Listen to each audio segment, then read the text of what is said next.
ومسلما أما بعد بسم الله الرحمن الرحیم.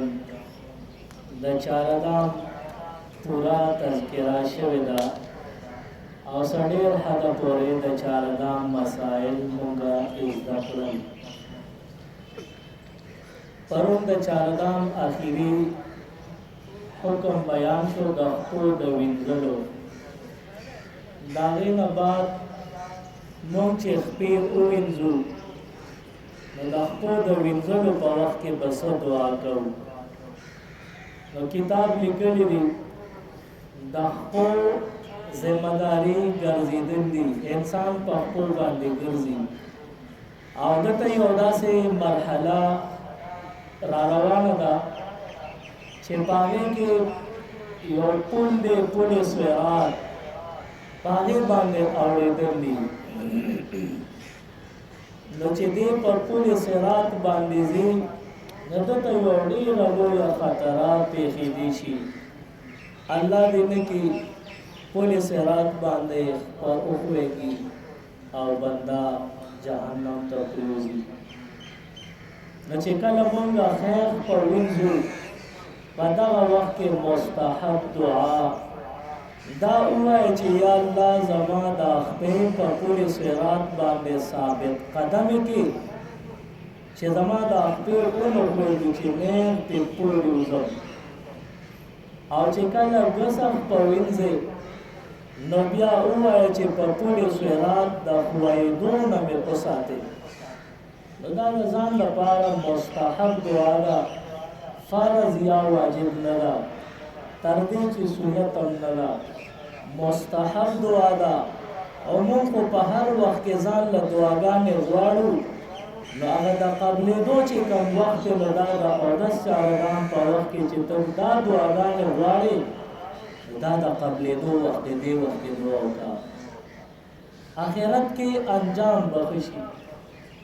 او بیا مونږ تاسو ته بله یو مسله پېښېږي، اکثر مونږ یا زمونږ په کورونو کې نور بندیان بیمار وي او مونږ ډېر په دارو درملو په علاج معالجه باندې ستړي شو او بیا هم زمونږ علاج سمون نه خوري او مونږ ته فایده نه کېږي.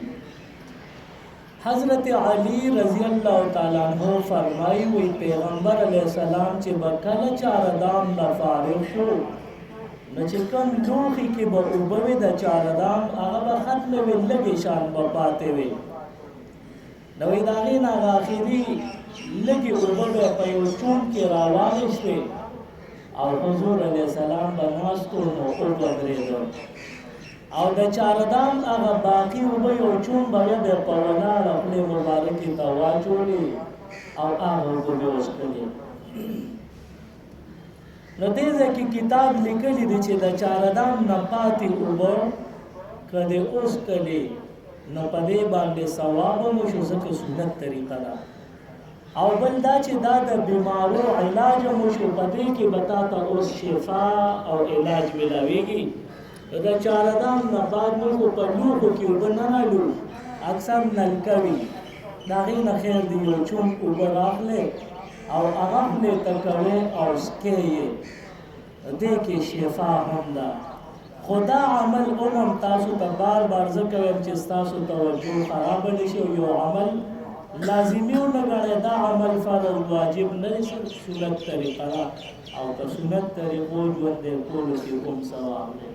نو د چارهدام نه بعد یو چوڼ اوبه راخله او څښه او ګورم دا خبره وکړې په دې کې د ټولو د بیمارو علاج پروت دی. خو هسې نه د روژې په میاشت کې هم داسې وکړي، په رمضان شریف کې به داسې نه کړي، ځکه خو روژه ده. د دې 11 میاشتو خبره کوم، کله چې د نفلي یا فرضي روژه وي هغې کې نه چارهدام نه بعد نه کړي، اوبه به نه اچوي. بیا دې ځای کې د اوبو د ولاړې خبره وشوه چې خولې ته اوبه په ولاړه واچوه وڅښه. نو نورې اوبه د چارهدام نه مخکې وروستو یا هسې به یې روټین کې اوبه په ولاړه څښل دا خلافي سنت دي. ساینسي لحاظ سره عموم پکې نقصان شته او شرعي لحاظ سره عموم دا مکروه دي. په ولاړه اوبه نه څښئ، صرف 2 قسمه اوبه دي چې په ولاړه څښلی شي، یو د زمزم اوبه دي او یو د چارهدام نه پس باقي چې کومې ګوټ اوبه پاتې شي نو هغه په ولاړه خولې ته کولی شي. دا جایز دي ښه، فرض نه دي چې ګنې خامخا به د زمزم اوبو ته ودرېږي او په ولاړه به څښې. اوبه په ولاړه خلاف سنت دی، خو تا ته صرف دومره اجازت کوي چې زمزم اوبه دي په ولاړه یې وڅښه، تا ته اجازت دی، جایز دی. دې کې دا فلسفه څه ده چې موږ د زمزم اوبه په ولاړه څښو یا که دې په ولاړه وڅښلې نو اجازت دی، جایز دی. فلسفه پکې دا ده چې عام اوبه نه دي، دا د زمزم معتبر اوبه دي او معتبر شخصیت تم خلق ودرېږي او معتبر وختونو کې هم خلق ودرېږي د تعظیم مظاهره کوي. نو دا د تعظیم لایقې د زمزم اوبه دي، که دې ته ودرېدې نو دا د تعظیم په وجه ودرېدې نو دا جایز دی. او یو د چارهدام چې کومې پاکې اوبه دي نو دغه د خپلې شفا دغه رضا او د حضور علیه السلام د سنت طریقې د خاطره دغه په ولاړه جایز دي. او دا نور که د اوبه په ولاړه څښل غیر مناسب عمل دی. تاسو به کور کې چا نه چا څاروي ساتلي چې کله ستاسو مور راشي یو بالټي کې غوا یا میخې ته اوبه کېږدي نو که دغه غوا میخه ناستی نو دا پاسي نو اوبه وڅښي.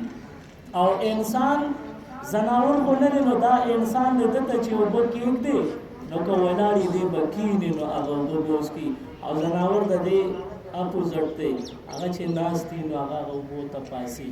نو موږ انسانان یو او د خپل پیغمبر امتیان یو، د دې په وجه موږ به د هغوی په تعلیماتو عمل کوو. سبحان ربک رب العزة عما یصفون وسلام علی المرسلین والحمد لله رب العالمین. اللهم ربنا آتنا في الدنيا حسنة وفي الآخرة حسنة وقنا عذاب النار برحمتك يا أرحم الراحمين.